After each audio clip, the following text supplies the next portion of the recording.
Welcome. In front of me I have the VIVO Y76, and today I'll show you an unboxing along with a quick overview, spec list, view of the actual phone. So anyway, let's just get started.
Okay, so that's basically all we had in the box.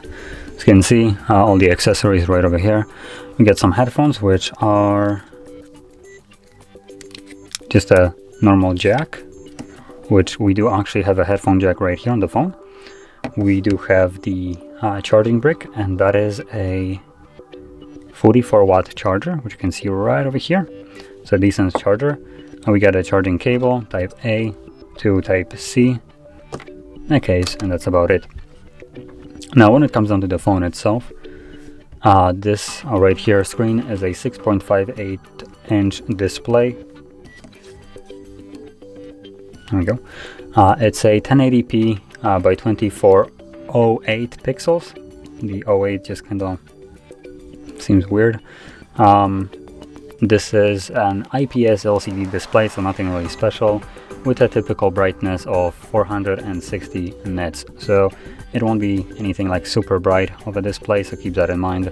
Obviously outdoors and like direct sunlight, the device might struggle a little bit with like the brightness section, so it might be harder to actually see the screen.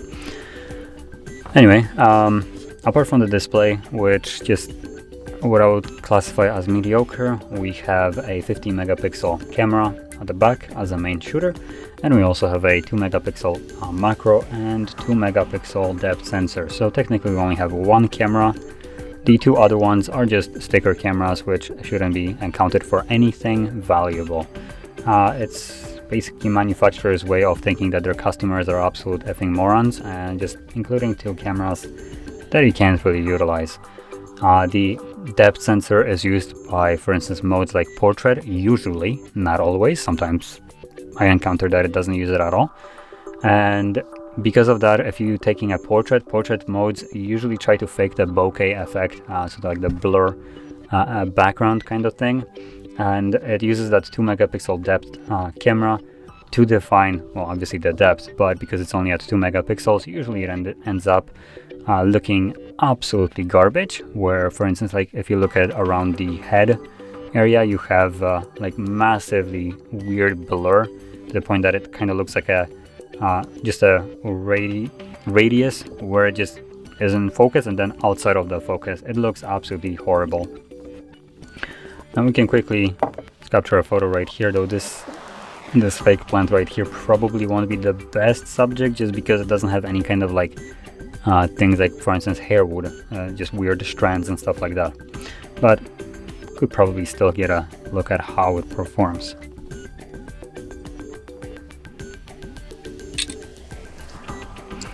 So this is using the portrait mode.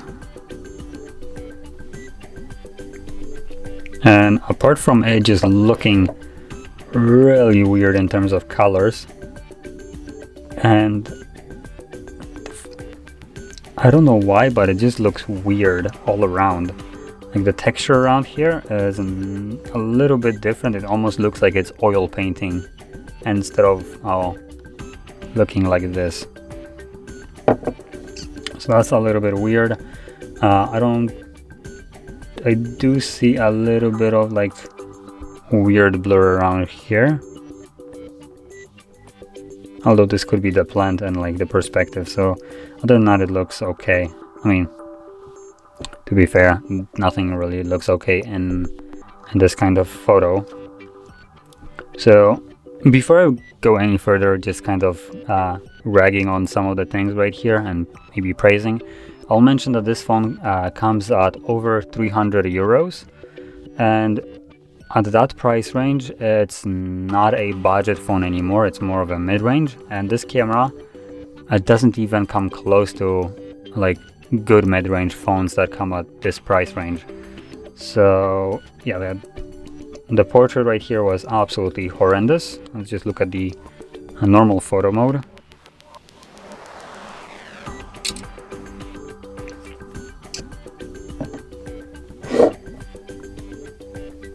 Yeah, normal photo mode looks just as bad.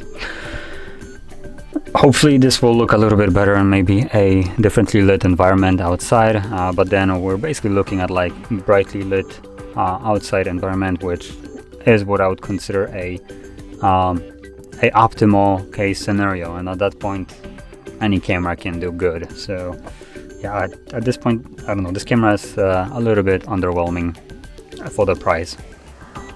So moving on,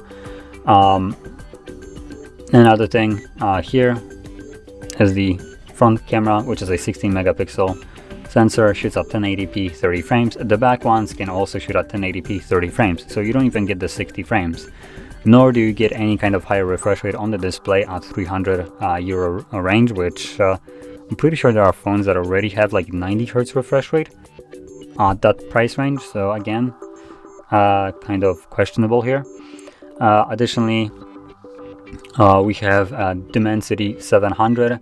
So this is a 5G chipset, and it comes with 8 gigs of RAM. It's not going to be anything like super powerful of a chipset, so keep that in mind. And additionally, we have a 4100 mAh battery with that 44-watt charger. It should be charging fairly quickly. So those are what I would consider some of the like key specifications of this phone, and just to kind of clarify some of them. The battery here, it's okay. The processor is just mediocre at the best. RAM amount, I would say it's good. Cameras are bad. Display is again a little bit underwhelming considering the price. And all that considered and put into one package, I don't think this phone is worth over 300 euros. So that is something that I would consider. Just try to look for different devices maybe. You can look for new devices at this price range. There are most certainly better phones out there. I can't really think of like any phone on top of my head right now with like the name of them. So sorry for that, but I know that there are other ones. I do unboxings of these devices, so I know for a fact that I did come across one, but like I said, I just can't really remember all the phones from top of my head, so forgive me for that. Now, additional thing that I'll also add is the reason to go for a phone like that is most likely strictly because of the 5G. And at least where I live, which is Poland, 5G isn't as developed as you probably might be, for instance, in like US. So if you're looking at this device in less developed countries like I have right here, then I probably wouldn't even consider this phone at all. At this point, at least in my case, 5G is kind of useless to majority of the people here, and if you're planning to get a phone with 5G, you might as well go for like a flagship or not at all. At least that's my perspective. And the reason for this is with a mid-range or budget phones, it's mostly relevant in particularly with budget devices, but this is in my opinion closer to a budget phone with a hyped up price. So with that in mind, for devices like this, by the time the EcoStructure for the 5G is developed enough, this phone will be outdated. So you paid for a specifically 5G device that, in this case, this specific one only has a only redeemable quality is the 5G that you will most likely never really get to use in its full potential. So it's hard to recommend a phone like that, especially when you can, for instance, buy a used phone for significantly less, and we're talking about like 100 to maybe 200 euros, and those phones will be basically flagship grade, but older ones. Now personally, I'm gonna give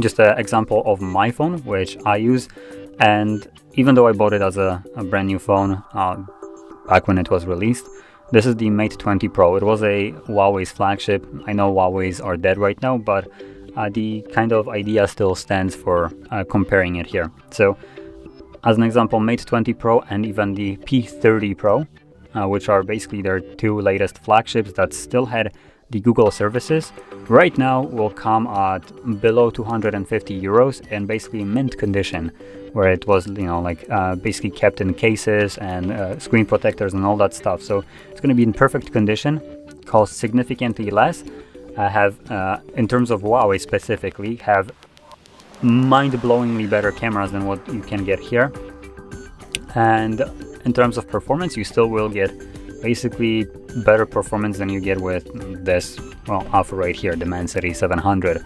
So again, those are just like the key parts, and then you get everything that normally you get with flagships. So in case of like the Mate 20 Pro, I get under finger display sensor, I get wireless charging, or also I guess that's about it from what I can actually like point out.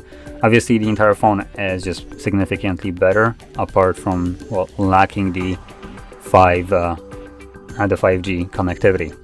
Another great probably alternative would be something like a OnePlus. I think OnePlus 7 Pro was the latest phone that boasted a better refresh rate. At this point it should also be cheaper, and like I said, this is as an alternative for people that don't really need the 5G. For everybody else that has the EcoStructure for the 5G, your country does have a developed one for that, then I probably would recommend going for a little bit of a better device with 5G instead of this. This is kind of like the bare minimum. It has nothing what I would be looking for in a device that is being purchased right now in the year 2022.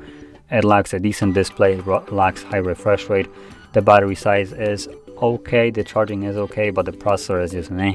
The cameras are again garbage, and it costs too much for what it offers. That's basically what it boils down to. It's too expensive for what it offers.